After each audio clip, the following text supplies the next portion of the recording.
దేశ సేవ అంటే ఈ గ్రామస్తులకు ఎంతో మక్కువ. దేశం కోసం, ధర్మం కోసం మేము పోరాటం చేస్తామని ఆర్మీలో జాయిన్ అయిన కుటుంబాలు ఎన్నో ఉన్నాయి. ఆ కుటుంబాలకు రక్షణగా గ్రామస్తులు అందరూ అండగా ఉంటామని ఉన్నారు. అసలు ఈ గ్రామంలో ఉన్న యువకులందరూ ఆర్మీలో ఎందుకు జాయిన్ అయ్యారు? దేశ సేవ చేయాలనే ఎందుకు వీళ్ళందరికీ ఆలోచన వచ్చింది? ఈ గ్రామంలో ఎంతమంది ఆర్మీలో ఉన్నారు?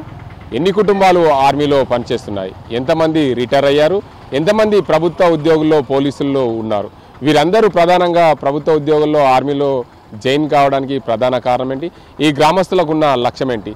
మరికొంతమంది 100 మందికి పైగా ఈ గ్రామంలో ఉన్న యువతంతా కూడా ఆర్మీలో జాయిన్ అయ్యేందుకు సిద్ధంగా ఉన్నామని చెప్తున్నారు. అసలు కారణాలు ఏంటి? ప్రత్యేక కథనంలో చూద్దాం.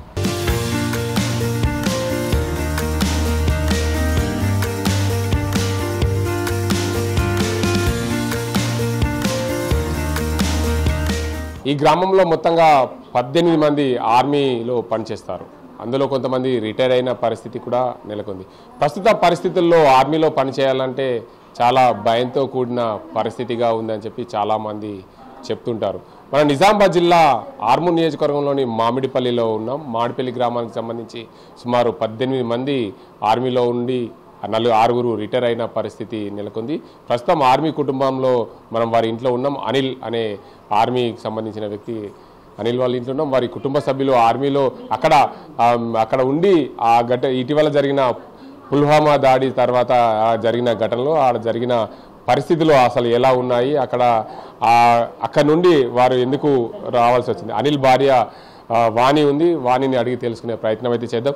చెప్పండి, మీరు ఇక్కడ పుల్వామా దాడి అప్పుడు కూడా అక్కడే ఉన్నారు. మీ అనిల్ కూడా అక్కడ, మీ అనిల్తో పాటు మీరు ఉన్నారు. అక్కడ జరిగిన పరిస్థితులు ఏంది, అసలు ఏం జరిగింది, మీరు ఎప్పుడు వచ్చారు? అన్న, నేను వచ్చి 1 డే అయిపోయింది. అక్కడ ఏంటంటే ఏం బాగాలేదు. అక్కడ ఉన్న క్వార్టర్స్ కూడా ఖాళీ చేపిస్తున్నారు అన్నమాట. అక్కడ మేము ఉన్న దగ్గరనే వాళ్ళు ఏంటంటే కొంచెం అక్కడ కటువ దగ్గర పఠాన్ కోట్ అక్కడ మధ్యలో ఉంటామన్నమాట మేము. అక్కడ ఏంటంటే ఫైర్ అయినప్పుడు కూడా నేను అక్కడనే ఉన్నా. వీళ్ళందరినీ అక్కడ నుంచి తీసుకెళ్ళిపోయారు, జమ్మూ కాశ్మీర్ తీసుకెళ్ళారు అన్నమాట. ఏం జరుగుతుందో కూడా మాకు తెలియలేదు. మా హస్బెండ్స్ ఎవరు లేరు మాతోని. 10 డేస్ అయిపోయింది. అక్కడ ఏంటంటే డ్రిల్ అన్నమాట. నైట్కి 8:30కి మీటింగ్ పెడతారు. ఆ టైంలో పిల్లల్ని తీసుకొని వెళ్ళాలి. మనకు అవసరమైన ఒక 2 లీటర్ల వాటర్, బిస్కెట్ అట్లాంటివి తీసుకొని వాళ్ళతో మనం ఎమర్జెన్సీ ఒకవేళ ఫైర్ కావచ్చు. ఆపరేషన్ సింధు అయిన రోజు కూడా మాకు డ్రిల్ చేయించాలన్నమాట నైట్కి. అంటే అప్పుడు మా హస్బెండ్ లేడు. మా హస్బెండ్ అప్పటికి 1 వీక్ అయిపోయింది అక్కడ నుంచి వెళ్ళిపోయి జమ్మూ కాశ్మీర్ వెళ్ళిండు. కానీ మాకేం ఇన్ఫర్మేషన్ ఇవ్వలేరన్నమాట. అంటే ఎక్కడికి వెళ్తున్నాం, ఆయన ఫోన్ కూడా ఆఫ్ ఉంది. ఇప్పుడు క్వార్టర్లోనే ఉంది ఆ ఫోన్ కూడా. ఆయన రిటర్న్ వచ్చిన తర్వాత నేను తీసుకుంటా. వాళ్ళ దగ్గర ఫోన్ కూడా లేదు అవైలబుల్. ఏంటంటే వాళ్ళు చేస్తేనే మాట్లాడాలి తప్ప మాకు వాళ్ళు ఎట్లున్నారని కూడా తెలియదు. ఇక వాళ్ళు బీసీ సార్, సిఓ సార్ అని వాళ్ళు ఉంటారు, కర్నల్ అలా వచ్చేసి చెప్పారనమాట. మేము ఎప్పుడు పిలిస్తే అప్పుడు మీరు ఎప్పుడు అటాక్ అవుతుందో కూడా తెలియదు. పిల్లలను తీసుకొని ఎమర్జెన్సీ వచ్చేయాలి కిట్ పట్టేసుకొని. 11:30 అవుతుంది, సైరన్ మోగుతుంది అన్నమాట. మోగంగానే లాక్ లేదు, ఏం లేదు, డోర్ రిటర్న్ వేసేసి వెళ్ళిపోవాలి. ఇక వాళ్ళు తీసుకెళ్ళిపోతారు. ఎక్కడన్నా సేఫ్టీ ఉన్న ప్లేస్లో పెడతారు. సివిలియన్స్ ఉంటారు కదా, వాళ్ళు హాల్ కానీ మూవీ హాల్ అట్లాంటివి ఉంటాయి అక్కడ తీసుకెళ్ళి పెట్టేస్తారు. మార్నింగ్ మళ్ళీ తీసుకొస్తారు. అట్లా ఒక 4-5 డేస్ అయితే మస్తు అసలు ఏమవుతుందో, నేను పిల్లలతో ఇంటికి వస్తానా, ఆయన నాకు కనిపిస్తాడా అని మస్తు భయమైందన్న. ఎందుకంటే అక్కడ అసలు ఏం లేదు, మంచిగా లేదు సిచ్యువేషన్. ఏంటంటే అది మేము ఉన్నది బసోలి అని ముస్లిం ఏరియా. అక్కడ కొంచెం అటాక్ అయిన తర్వాత ఒక 4 డేస్ తర్వాత 4 మెంబర్స్ అక్కడికి కూడా వచ్చిళ్ళు అన్నమాట. అక్కడ ముస్లిం ఫ్యామిలీస్ సివిలియన్స్ ఉంటారు కదా, వాళ్ళు షాప్ పెట్టేసుకుని ఉంటారు. వాళ్ళ దగ్గర షెల్టర్ కోసము వంట చేయించుకొని వాళ్ళకు బెదిరించి, అది కూడా న్యూస్లో వచ్చింది. వాళ్ళని బెదిరించేసి అక్కడ కూడా ఫుడ్ తినేసి వెళ్ళిపోయారు. అది బాగా డేంజర్ ఏరియా అన్న. ఏంటి లైన్ మొత్తం కటువా, పఠాన్ కోట్. మేము వచ్చే రోజు కూడా నైట్కి ఫైర్ అయింది, అక్కడ బాంబ్ బ్లాస్ట్ అయింది కదా. అప్పుడు నాకు 2కి ట్రైన్ అన్నమాట పఠాన్ కోట్ నుంచి. నేను ప్యాక్ చేసేసుకున్న 6కి లైట్ ఆఫ్ చేస్తారు. 15 డేస్ అవుతుంది అక్కడ లైట్ లేక. 6 o'clock లైట్ బంద్ చేస్తే మళ్ళీ మార్నింగ్ 6:30కి వస్తుంది అనమాట. అప్పటి వరకు లైట్లు ఉంటాయి, మనం లైట్ ఏం వేసుకోవద్దు, ఇంట్లోనే ఉండాలి. వాళ్ళు సైరన్ ఇస్తారా? ఏదన్నా సింధు అది ఆపరేషన్ చేసినప్పుడు అయితే నైట్ బాగా అసలు నిద్ర లేదు, పిల్లలు నెట్టేసుకొని అక్కడ ఒక హాల్ ఉంటుంది అన్నమాట, అక్కడ ఉండిపోయినాం అందరం. ప్రధానంగా చెప్పండి, ఏదైతే ఇప్పుడు ఆపరేషన్ సింధూర్ జరుగుతుంది కదా, జరిగినప్పుడు మీరు అక్కడ ఇంటి దగ్గర ఉన్నారు, అక్కడ రాత్రిపూట లైట్ లేకుండా ఉండాలి, వాళ్ళు ఒకవేళ సైరన్ వేసినప్పుడు వాళ్ళు ఉంచే ఆశ్రమానికి వెళ్ళాల్సిన పరిస్థితి. ఆ సమయంలో మీ ఆయన మీ దగ్గర లేరు, మీ పిల్లలు ఉంచుకొని ఎంత కష్టపడ్డారు? బాగన్నా అసలు ఏంటంటే ఏమైతే తెలియదు. ఆల్రెడీ అక్కడ మేము ఉంది ఫారెస్ట్ ఏరియా అన్నమాట, అక్కడ నుంచి కాల్పులు కూడా స్టార్ట్ అయినాయి. మేము వెళ్ళేటప్పుడు కూడా కాల్పులే, ఎందుకంటే అక్కడ మేము సింధు అయినప్పుడు మేము అక్కడనే ఉన్నాం. ట్యూస్డే రోజు అయింది, అది నైట్కి 9:30 వరకు డ్రిల్ వేయించింది అన్నమాట. ఇది ప్రాక్టీస్ మాత్రమే, ఏం లేదు అంటే ఏం జరగదు, డ్రిల్ మాత్రమే. అట్లా సింధు అవుతుంది అవి ఏమి మాకు తెలియదు అన్నమాట, ఎందుకంటే సిగ్నల్స్ లేవు, టీవీలో వస్తలేవు, ఫోన్లకు కూడా సిగ్నల్ ఆఫ్ చేసేసిండు. ఇంటి వాళ్ళతో కూడా మాట్లాడలే, ఏం లేదు అని చెప్పిళ్ళు. తర్వాత మార్నింగ్ మాకు న్యూస్ చేసి చూసిందాక కూడా ఇది అయింది కూడా తెలియదు. వాళ్ళు ఇప్పుడు అక్కడ ఎందుకు టార్గెట్ చేస్తున్నా అంటే పంజాబ్ ఆ ఏరియా నుంచే ఆ సింధు అనేది ప్రాసెస్ అయింది కాబట్టి ఆ ఏరియాని మాత్రం వాళ్ళు ఇప్పుడు కంపల్సరీ ఏదైనా పెద్దగా చేస్తారు కావచ్చు అని భయం అవుతుంది, అంతే అన్న. అక్కడ కామన్గా ఆర్మీ, మీరు అందరూ ఆర్మీ కుటుంబం సంబంధించి అందరూ ఒకే దగ్గర ఉంటారు, అక్కడ ఎలా ఉంటుంది పరిస్థితులు? మీరు అందరూ మీ భర్తలు అటు డ్యూటీలోకి వెళ్ళినప్పుడు కానీ వాళ్ళు ఇక్కడ మీరు ఇళ్లలో పిల్లల్ని పెట్టుకున్నప్పుడు ఎలా ఉంటుంది మీ పరిస్థితి? అన్న ఇది జరగకన్నా ముందు సేఫ్ ప్లేస్, అంటే టైట్ సెక్యూరిటీ, ఎవరిని లోపలికి రానివ్వరు, గేట్స్ మొత్తం లాకేసి ఉంటాయి, ఎవరు రారు లోపలికి. మనం పాలు ఇట్లా అవి తీసుకోవడం తప్ప. ఇది అయిన నుంచి మాకు 10 days నుంచి కూరగాయలు కూడా లేవు, బయటకు ఎటు వెళ్ళనివ్వడానికి లేదు. అక్కడ ఏంటంటే వాళ్ళు వచ్చే వరకు, ఇక హస్బెండ్స్ వచ్చే వరకు బయటకు ఎవరిని వెళ్ళలేరు. సరిగ్గా తిని కూడా 10-15 days అవుతుందన్న. పిల్లలకు కాస్త తినబెట్టడం ఏమో, ఎప్పుడు ఆరం వస్తుందో తెలియదు, ఎప్పుడు వెళ్ళాలో తెలియదు, అదే టెన్షన్ అన్న మొత్తం.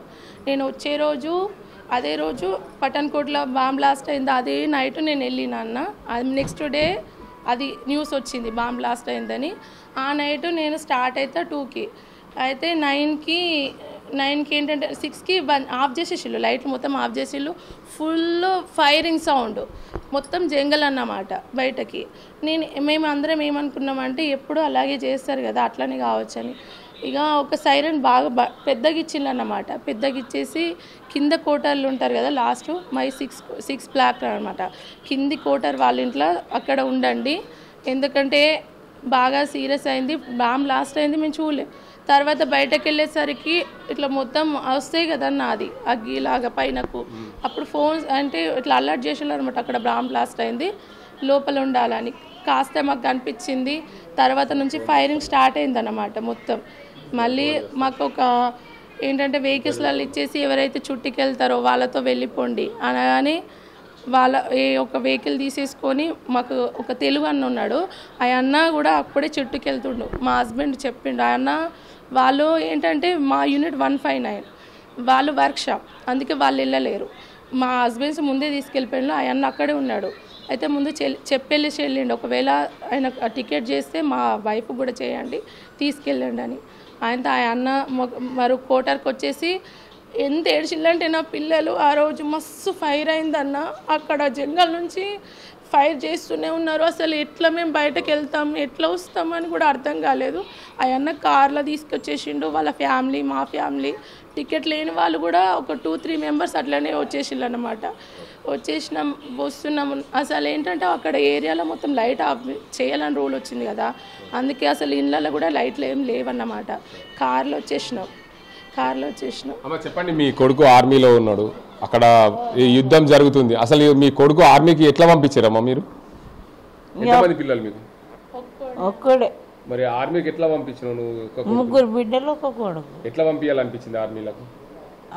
మా బాబు ఇష్టంతోనే పోయిండు, మేము వద్దన్న, ఆయన ఇష్టంతోనే పోయిండు. ఇప్పుడు అంతా గొడవ జరుగుతుంది, మీ కొడుకు అక్కడే ఉన్నాడు, మీ కోడలు ఇక్కడికి వచ్చింది, మన్మలు ఇక్కడికి వచ్చారు, అసలు ఏమనిపిస్తుంది అక్కడ యుద్ధం జరుగుతున్న పరిస్థితి ఎలా అనిపిస్తుంది? ఇప్పుడు వీళ్ళు వచ్చింది కొంచెం పోపు అనిపిస్తుంది, ఇక ఆయన నా కొడుకు ఎట్లా అవుతుంది తెలియదు.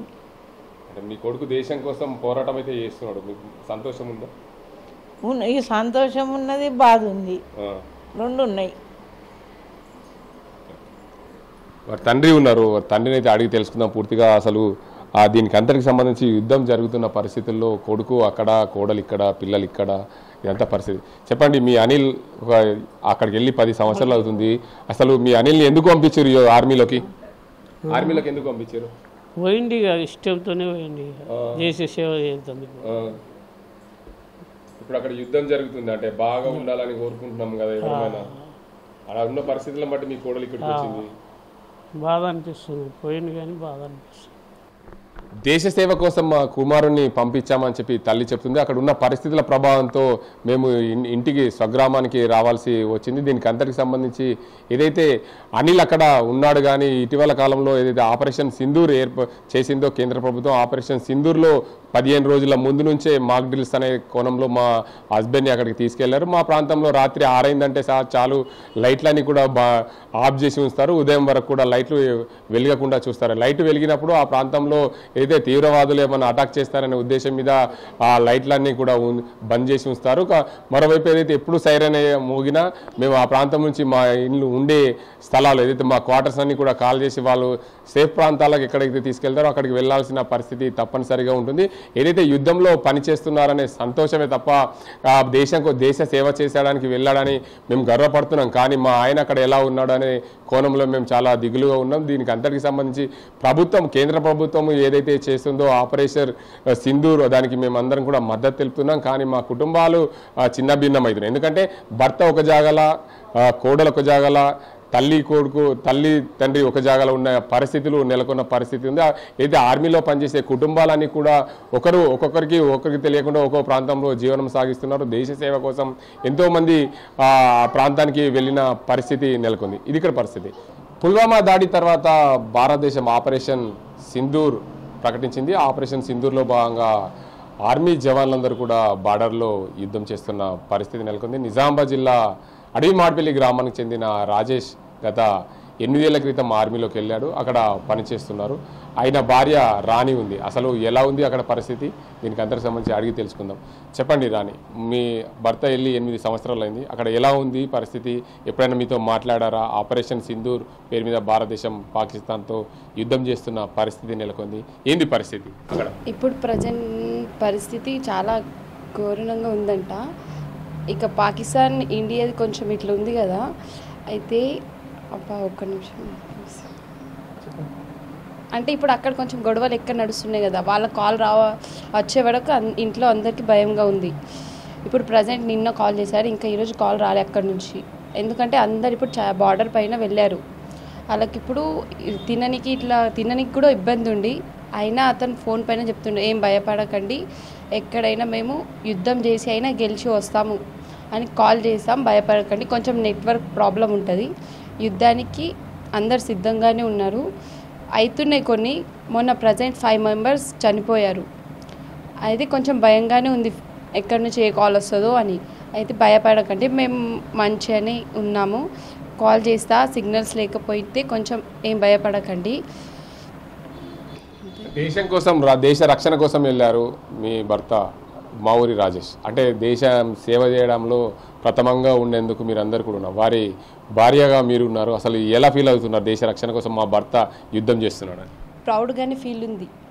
ఫస్ట్ నాకు మ్యారేజ్ అప్పుడు ఎవరు చేసుకోకండి, అట్లా ఆర్మీ కదా, వాళ్ళది ఏమి ఉండదు, వాళ్ళు ఎప్పుడు ఏమవుతుందో తెలియదు. అయినా నాకు దేశం కోసం అంటే కొంచెం ఇష్టమే, అందుకోసం నేను ప్రౌడ్ ఫీల్గా పెళ్లి చేసుకున్నా. ఇప్పుడు కూడా నాకు ప్రౌడ్ ఫీల్గానే ఉంది, యుద్ధానికి అందరు సిద్ధంగా ఉన్నారు కాబట్టి. రాజేష్ మీకు ఏమవుతాడు? బాబాయ్. ఎలా అక్కడ యుద్ధంలో ఉన్నాడు కదా, ఎప్పుడైనా మాట్లాడుతున్నారా? కాల్ చేసినప్పుడు మాట్లాడతా. మీ బాబాయ్ యుద్ధంలో పాల్గొంటున్నాడు, దేశం కోసం సేవ చేస్తున్నాడు, ఏమనిపిస్తుంది? నాకు ఆర్మీ అంటే చాలా ఇష్టం. మా బాబాయ్ వెళ్ళాడు కాబట్టి నేను గర్వంగా ఫీల్ అవుతాను. అవును, వెళ్ళాలనుకుంటున్నాను, దేశం కోసం సేవ చేయడానికి. అవును. వారి బంధువులు ఉన్నారు, చెప్పండి అమ్మా. ముఖ్యంగా రాజేష్ యుద్ధంలో పాల్గొన్నారు, దేశ సేవలో ప్రథమంగా ఉండాలని ఉన్నారు. మీ మరిది గారు అవుతారు అనుకుంటా మేము. అసలు మీరు ఎలా ఫీల్ అవుతున్నారు? మొన్నటి వరకు మా బావగారు వెళ్ళారు, ఇప్పుడు మా మరిది. సో మా ఇంట్లో ఆర్మీ అంటే ఒక ప్రత్యేకమైన విలువ. దేశ రక్షణ కోసం వాళ్ళు పాటుపడుతున్నారు కాబట్టి మాకు కూడా ఆనందమే. కాకపోతే ఎప్పుడు ఏ యుద్ధంలో ఎలాంటి కాల్స్ వినాల్సి వస్తుందో అని భయం పడుతుంది. వాళ్ళు యుద్ధంలో సరిహద్దులో మేము పాల్గొనకపోయినా వాళ్ళు కూడా పాల్గొంటున్నారని చాలా గర్వంగా ఉంది. ఒకవేళ ఫ్యూచర్లో నా కొడుకును కూడా నేను ఆర్మీకి పంపిస్తాను. అంటే ఆర్మీ అంటే అంత ఇష్టమా మీకు? అవును, దేశ రక్షణ కోసం మేము కూడా వెళ్ళడానికి రెడీగానే ఉంటాం. మీరు కూడా వెళ్తాం అనుకుంటారా? మేము కూడా అవకాశం వస్తే మేము కూడా రాణి రుద్రమాదేవి లెక్క పాల్గొంటాం మన యుద్ధంలో. దేశం భారతదేశం అంటేనే రాణి రుద్రమ లాంటి ఆడపడుచులని పుట్టించిన భారతదేశం చాలా ఇప్పుడు యుద్ధానికి ఆపరేషన్ సింధూర్ కూడా ఇద్దరు మహిళా అధికారులే ఉండడం ప్రధాన గర్వంగా. దాంతోపాటు మీరు కూడా సిద్ధమవుతామంటారా? అవును, మహిళలు అంటే ఎందులోనూ తక్కువ కాదు. అవకాశం వస్తే ఇక్కడ గృహిణులనే కాదు ఎందులోనైనా సరే మేము కూడా యుద్ధానికి సిద్ధంగానే ఉంటాం. అవసరం వస్తే కూరగాయలు కోసే పీటతోటే వాళ్ళ పీకలు కూడా కోస్తాము. అంత ధైర్యం కూడా మాకు ఉంది. ఆడవాళ్ళని తక్కువ అంచనా వేయకూడదు. మేము కూడా యుద్ధాన్ని పాల్గొనడానికి బాగా సిద్ధమే ఉంటాం. మొత్తానికి చూసుకోవచ్చు ఆపరేషన్ ఆకర్ష్ ఏదైతే ఆపరేషన్ సింధూర్ భారతదేశం ఏదైతే ప్రవేశపెట్టిందో పాకిస్తాన్పై యుద్ధానికి సంబంధించి ఆ యుద్ధంలో పాల్గొనేందుకు మా ఊరి రాజేష్ అక్కడ 8 సంవత్సరాలైంది ఆర్మీలో జాయిన్ అయ్యి అక్కడ యుద్ధంలో పాల్గొంటున్నాడు. మేము కూడా యుద్ధంలో పాల్గొన్నందుకు మేము గర్వంగా ఫీల్ అవుతున్నాం. ఎందుకంటే భారతదేశ రక్షణ కోసం మా ఆయన పనిచేయడం మాకు చాలా గర్వంగా ఉంది. వాళ్ళ వదిన కూడా చెప్తుంది అవసరమైతే ఆ కూరగాయలు కోస్తే కత్తిపీటతో ఎదుటి వాళ్ళ పీకలు కోసేందుకు మేము సిద్ధంగా ఉన్నాం. పాకిస్తాన్ వల్ల పీకలైనా కోసేందుకు మాకు అవకాశం వస్తే మేము అక్కడికి వెళ్ళేందుకు సిద్ధంగా ఉన్నాం. మా పిల్లల్ని కూడా ఆర్మీలో జాయిన్ చేస్తాను. రానున్న రోజుల్లో భారతదేశానికి సేవలు అందించే దిశగా మా కుటుంబం ఎప్పటికీ ముందుంటుంది. గతంలో మా బావ ఆర్మీలో వెళ్ళారు. ఇప్పుడు మా మరిది ఆర్మీలో పనిచేస్తున్నందుకు మేము గర్వంగా ఫీల్ అవుతున్నామని చెప్తున్నాం. రాణి ఓవైపు మా భర్త ఆర్మీలో చేస్తున్నందుకు మేము ప్రౌడ్గా ఫీల్ అవుతున్నాం. పెళ్ళయ్యే సమయంలో ఎవరు ఆర్మీ వాళ్ళని చేసుకోవద్దని చెప్పి పెళ్లి చేసుకునే సమయంలో అన్నారు. కానీ నా పెళ్లి చేసుకున్న తర్వాత నేను చాలా గర్వంగా ఫీల్ అవుతున్నాను. నా భర్త దేశ సేవ చేసేందుకు ఆ అవకాశం వచ్చింది. సేవ చేస్తున్నందుకు నేను గర్వంగా ఉన్నాను. భారతదేశ రక్షణ కోసం మరింత ఎన్ని రోజులైనా పోరాటం చేసేందుకు మేము వెనుకాడం. కానీ అక్కడ నుండి ఫోన్ వచ్చే వరకు కూడా కొంచెం మా అందులో గుబులుగానే ఉంటుంది. ఎందుకంటే అక్కడ దేశ రక్షణ కోసం చేస్తున్న పరిస్థితులు అక్కడ కాల్పులు జరుగుతున్న వేళ ఆ ప్రాంతంలో ఎదుటి వాళ్ళు ఎలా ఉంటారు, మన భారతదేశ రక్షణ కోసం అయితే పోరాటం చేస్తున్న క్రమంలో అక్కడ నుండి ఫోన్ వచ్చే వరకు కూడా మేము వెయిట్ చేయాల్సిన అవసరం ఉంటుంది. కాబట్టి ఏదేమైనప్పటికీ దేశ రక్షణ కోసం పాల్గొన్న మా భర్త మా ఊరి రాజేష్కు మేము ఎందుకంటే ప్రౌడ్గా ఆయన దేశ సేవలు చేస్తున్నందుకు ప్రౌడ్గా ఫీల్ అవుతున్నామని చెప్పి కుటుంబ సభ్యులైతే చెప్తున్న పరిస్థితి. దేశ సేవ కోసం చేయాలంటే చాలామంది వెనుకడుగు వేస్తారు. కానీ ఈ గ్రామంలో ఎక్కువ మంది ఆర్మీలో ఉన్న పరిస్థితి నెలకొంది. మనం నిజామాబాద్ జిల్లాలోని అడవిమాడిపల్లి గ్రామంలో ఉన్నాం. ఒకే ఇంట్లో ఇద్దరు ఆర్మీలకు వెళ్ళిన పరిస్థితి నెలకొంది. అయితే ఒకళ్ళు ఆర్మీలోకి వెళ్ళి రిటైర్డ్ అయిన తర్వాత పోలీసు ఉద్యోగం చేస్తూ మరోవైపు పోలీసు ఉద్యోగానికి కూడా రిజైన్ చేసి హెల్త్ డిపార్ట్మెంట్లో చేస్తున్న ఉద్యోగం రావడంతో హెల్త్ డిపార్ట్మెంట్లో పనిచేస్తున్నారని చెప్తున్నారు. మరొకరు తమ్ముడు ఆర్మీలో యుద్ధం చేస్తూ ఏదైతే ఆపరేషన్ సింధూర్లో భాగంగా ఆ యుద్ధంలో పాల్గొంటున్నాడు, మాకు గర్వంగా ఉందన్నారు. వారి అన్న ఉన్నారు. ఒకే ఇంట్లో ఇద్దరు ఆర్మీలో ఉండడం, నేను ఇంటి దగ్గర నుండి మిగతా పనులు చేసుకుంటూ ఉండడం అని చెప్పండి. ముఖ్యంగా మీరు మీ ఇంట్లో ఇద్దరు ఆర్మీలో ఉండడం, మీ పెద్దన్నయ్య ఆర్మీ నుంచి వచ్చిన తర్వాత వివిధ ఉద్యోగాలు చేస్తున్నారని చెప్తున్నారు. అసలు ఏం జరిగింది? మీ ఇంట్లో కుటుంబంలో ఇద్దరిని ఆర్మీలోకి పంపడానికి ప్రధాన కారణం ఏంటి? నా పేరు మావూరి రత్నాకర్. మా అన్నయ్య వచ్చేసి ఆర్మీకి 17 ఇయర్స్ సర్వీస్ చేయడం జరిగింది.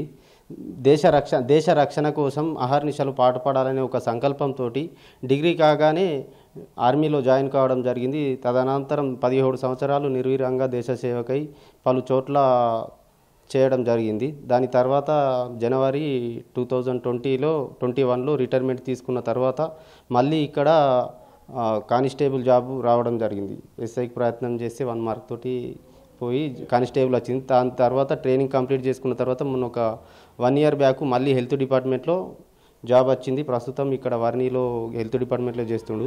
అలాగే మా కజిన్ బ్రదర్ అయినటువంటి మావూరి రాజేష్ కూడా ఆర్మీలో గత 8 సంవత్సరాలుగా చేయడం అన్నని ఇన్స్పిరేషన్గా తీసుకొని మొత్తంగా మా ఊర్లో 18 మంది ఆర్మీలో దేశ సేవకు నిర్విరామంగా చేస్తున్నారు. అది మాకెంత ముఖ్యంగా చెప్పండి. మీ గ్రామంలో 18 మందే కాకుండా మీ ఇంట్లో ప్రధానంగా మీ ఇంట్లో అన్నయ్య, మీ బాబాయ్ కొడుకు, తమ్ముడు ఇద్దరు కూడా ఆర్మీలో చేయడం అంటే ఇద్దరు అన్నదమ్ములు మీ ఇంట్లో ఆర్మీలో చేయడం వల్ల మీరు ఎలా ఫీల్ అవుతున్నారు? చాలా గర్వంగా ఫీల్ అవుతున్నది. అందులోనూ ముఖ్యంగా దేశ సేవ కోసమై ఒకే ఇంట్లో నుంచి ఇద్దరు మా అన్నయ్య కానీ మా చిన్ననకుడు మా తమ్ముడు కానీ దేశ సేవకై చేయడం అనేది మేము ఎంతో గర్వంగా ఫీల్ అవుతున్నాము. అలాగే మా పెద్దన్నయ్య కూడా ఇక్కడ పోలీస్ డిపార్ట్మెంట్లోనే పనిచేస్తున్నాడు ప్రస్తుతం జక్రన్పల్లిలో. మా ఊరు నుంచి మొత్తంగా డిపార్ట్మెంట్లో పోలీసు కానీ ఆర్మీలో కానీ చాలా మొత్తంలో ఉండడం ఇది మా విలేజ్కే చాలా గర్వకారణంగా మేము చాలా గర్విస్తున్నాము. ప్రధానంగా చూసుకోవచ్చు ఈ గ్రామానికి సంబంధించిన సర్పంచ్, తాజా మాజీ సర్పంచ్ సంతోష్ ఉన్నారు. అయితే ఈ గ్రామానికి ఎంతమంది గ్రామంలో ప్రభుత్వ ఉద్యోగాలు ఉంటారు, ముఖ్యంగా ఆర్మీలో ఎంతమంది పనిచేస్తున్నారు, లేదా పోలీస్ డిపార్ట్మెంట్లో ఎంతమంది ఉన్నారు? ప్రధానంగా ఆర్మీ అంటేనే ఈ గ్రామం ప్రియారిటీ ఇస్తుంది. ఆర్మీలు అంటే దేశ సేవ అనే ప్రధాన. సంతోష్ ఉంటారు. సరే, ముందుగా మీకు హ్యాపీ బర్త్డే. ప్రధానంగా చూసుకోవచ్చు మీ గ్రామంలో చాలామంది ఆర్మీలో ఉన్నట్లు తెలుస్తుంది. అసలు ఏంది అసలు ఆర్మీకి మీరు మీ గ్రామం నుంచి వెళ్ళడానికి ప్రధాన కారణం ఏంటి? ముఖ్యంగా మా గ్రామం ఏంటంటే దేశం కోసం, ధర్మం కోసం ఆర్ఎస్ఎస్ ప్రధానంగా ఉంటుంది. మేము హిందుత్వ పట్ల మా గత 30-40 సంవత్సరాల నుంచి కూడా మామిడిపల్లి గ్రామంలో దేశభక్తి ఉన్నటువంటి గ్రామం. అదే మా దగ్గర ఏంటంటే అసలు కనీసం పోలీసు ఉద్యోగానికి ఇక్కడ పోదామనుకొని భయపడేటోళ్ళు ఉన్న సందర్భంలో దేశం కోసం మేము ఆర్మీలో పనిచేస్తామని చెప్పేసి మా దగ్గర నుంచి కొందరు మా యువకులందరూ కూడా ముందడుగు వేసి పోవడం జరిగింది. కఠిన పరిస్థితులలో కూడా వాళ్ళు అక్కడ పోయి దేశ సేవ చేయడం జరిగింది. వాళ్ళను ఆదర్శంగా తీసుకొని ఇప్పుడు ఉన్నటువంటి పరిస్థితులలో కూడా మా గ్రామంలో ఉన్న ప్రతి ఒక్క యువకుడు కూడా మేము సైతం బార్డర్లో పోయి మేము దేశ సేవ చేస్తాం అనేటువంటి ఉద్దేశంతో పనిచేస్తున్నారు. ఇవాళ ప్రతి ఒక్కరు కూడా మా వాళ్ళు ఎవరైతే వీళ్ళు చేస్తున్నారో వీళ్ళని ఇన్స్పిరేషన్ తీసుకొని, ముఖ్యంగా ఇప్పుడు మోడీ గారు వచ్చిన తర్వాత ఏదైతే ఇప్పుడు ఇవన్నీ జరుగుతున్నాయో ఈ అల్లరి మూకలు కానీ ఇక్కడ మన స్థానికంగా జరుగుతున్నటువంటి మన హిందుత్వం మీద దాడుల విషయంలో కానీ ఆ హిందుత్వం రంగరించినటువంటి మా గ్రామం అందరూ కూడా అవసరమైతే రాబోయే రోజులలో మేము కూడా ఇంటికొక్కలం మేము పోయి సైన్యంలో చేరుతామనేటువంటి దాంట్లో ట్రైనింగ్ చేస్తున్నారు. మా దగ్గర నుంచి 100-150 మంది పిల్లలు కూడా ఇప్పుడు ఎప్పుడు నోటిఫికేషన్ వడ్డా పోవడానికి సిద్ధంగా ఉన్నారు.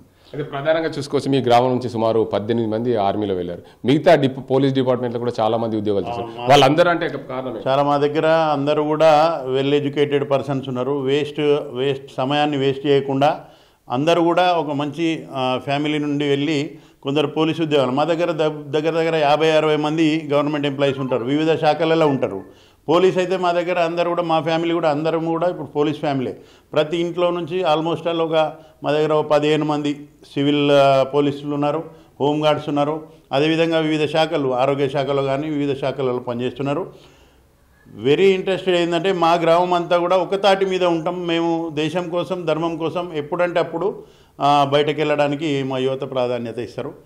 దీనికి మేము ఏంటంటే గర్వంగా ఫీల్ అవుతున్నాం. ఎందుకంటే ఇక్కడ నిజామాబాద్ జిల్లాలోనే ప్రప్రథమంగా మా దగ్గర 14 మంది ఆర్మీలో పోయి ఇప్పటికి 6 రిటైర్మెంట్ అయినరు.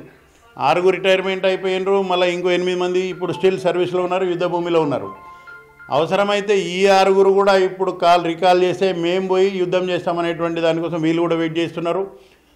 మేము కూడా ఒకటి ఏం చెప్తున్నామంటే ఖచ్చితంగా పాకిస్తాన్ ఏదైతే కవింపు చర్యలు చేస్తున్నదో దీంట్లో మేము సైతమని మా గ్రామం నుంచి ప్రతి యువత కూడా కదిలేటట్టుగా మేము ఒకవేళ కాల్ఫర్ చేసి సైన్యమే సరిపోకపోతే సివిలియన్స్ కూడా ఇంటికొక్కలను కూడా మేము యుద్ధం కోసం పంపిస్తామని చెప్తున్నాం. ఏదైతే పాకిస్తాన్కు ఇప్పటివరకు మనం వాళ్ళ మీద ప్రజల మీద ఎటువంటి దాడులు చేయలేదు. మనకి ఏదైతే ముఖ్యంగా మనను కలిసివేసిన విషయం ఏంటంటే మన సామాన్యులు ఎవరైతే పోయినరో వాళ్ళ సింధూరం దుర్చేయడం అనేది ప్రతి భారతీయుడు కూడా జీర్ణించుకోలేక చాలా అసలు ఏం చేయలేకపోతామో వీళ్ళని అనేటువంటి పరిస్థితి ఉండే. ప్రధానంగా చూసుకోవచ్చు ఇందాక ఆర్మీ పిల్లలు కూడా ఆర్మీ కుటుంబ సభ్యుల పిల్లలు కూడా చెప్తున్నారు, మా భర్తలు ఆర్మీలో జాయిన్ అయ్యారు, అవసరమైతే మేము కూడా అక్కడికి వెళ్ళి పనిచేసేందుకు సిద్ధమయ్యాం, కానీ మా పిల్లల్ని కూడా ఆర్మీలో జాయిన్ చేస్తామంటున్నారు. అంటే అంత ఇన్స్పిరేషన్ కలిగిన గ్రామం ఇది. తప్పకుండా మీరు గతంలో కూడా తీసుకోండి. ఎందుకంటే మామిడిపల్లి అంటే ఒక ఆదర్శ గ్రామము, సైనికులను తయారు చేసేటటువంటి గ్రామంగా మాకు ప్రసిద్ధి చెందింది. ఇక్కడ మా యువత కూడా కట్టుదిట్టమై వాళ్ళు ఎప్పటికైనా కూడా ప్రజాసేవకు, దేశ సేవకు, రక్షణకు ముందుంటారు. మీరు గతంలో కూడా తీసుకున్నా అంతే. ఇప్పుడు రావడానికి కూడా ఇప్పుడు అగ్నివీర్లో పోవడానికి కూడా మా పిల్లలందరూ కూడా పోయినరు, ఒక 10-20 మంది దానికి ఇంటర్వ్యూ కూడా పోవడం జరిగింది. అగ్నివీర్ అయినా సరే ఏ రకమైనటువంటి సర్వీస్ అయినా దేశ సేవ కోసం చేయడానికి మా గ్రామస్తులు ముందుంటారని నేను సగర్వంగా చెప్తున్నాను నేను. అదే కాకుండా తల్లిదండ్రులు కూడా మాకు ఇంకా ఒకటి ఏంటంటే మేము ముఖ్యంగా వాళ్ళు అక్కడ ఉంటే మేము స్థానికంగా ఉన్నటువంటి ప్రజాప్రతినిధులం కానీ ఇతర పార్టీలకు అతీతంగా ఏ సైనికుడి ఇంటి దగ్గరైనా ఎటువంటి ఇబ్బందులు వచ్చినా కూడా మేము గ్రామంలో ఉన్న వాళ్ళ ఫ్యామిలీస్ని మేము కాపాడుకుంటాం. వాళ్ళు మా కోసం దేశ సేవ చేస్తున్నారు కాబట్టి వాళ్ళ కోసం మేము కాపాడుకుంటామని మేము వాళ్ళకు ధైర్యాన్ని ఇస్తాం. మొత్తానికి చూసుకోవచ్చు ఏదైతే దేశం కోసం మా గ్రామం ముందు ఉంటుంది, ఆదర్శ గ్రామం ముందు నుంచి మా గ్రామంలో అందరూ ఐక్యంగా ఉంటారు. మా దేశ సేవ చేయడమే మాకు ప్రధాన లక్ష్యం. దేశ సేవ చేస్తున్న కుటుంబాలకు మా గ్రామంలో అందరం అండగా ఉంటాం, అందరం ఏకతాటిపై ఉంటాం. ఇంకా ఇప్పటి వరకు మొత్తంగా మా ఆర్మీలో 18 మంది గ్రామస్తులు ఆర్మీలో పనిచేస్తున్నారు. అందులో 6 రిటైర్డ్ అయ్యారు. మరింత మంది కూడా ఆర్మీలో జాయిన్ అయ్యేందుకు సిద్ధంగా ఉన్నారు. 100 మంది వరకు కూడా ట్రైనింగ్ తీసుకున్నారు. ఇప్పుడు రిటైర్ అయిన వాళ్ళు కూడా రీకాల్ చేస్తే పోయి ఉద్యోగం చేసేందుకు సిద్ధంగా ఉన్నారని చెప్తున్నారు ఈ గ్రామస్తులు. ఏదేమైనప్పటికీ దేశం కోసం, మనం ధర్మం కోసం పనిచేస్తున్నాం. మా గ్రామస్తులందరూ కూడా దేశ ఐక్యత కోసం పనిచేస్తున్నారు. మేము గర్వంగా ఉన్నాం. మా గ్రామం ఆదర్శ గ్రామం, దేశం కోసం పనిచేసే ఆర్మీ గ్రామంగా చెప్పుకుంటామని చెప్పి ఈ గ్రామస్తులు చెప్తున్న పరిస్థితి. ప్రపంచంలో ఏ మూల ఏ క్షణం ఏం జరుగుతుందో వేగంగా తెలుసుకోవడానికి తొలి వెలుగు వాట్సాప్ ఛానల్ని ఫాలో చేయండి.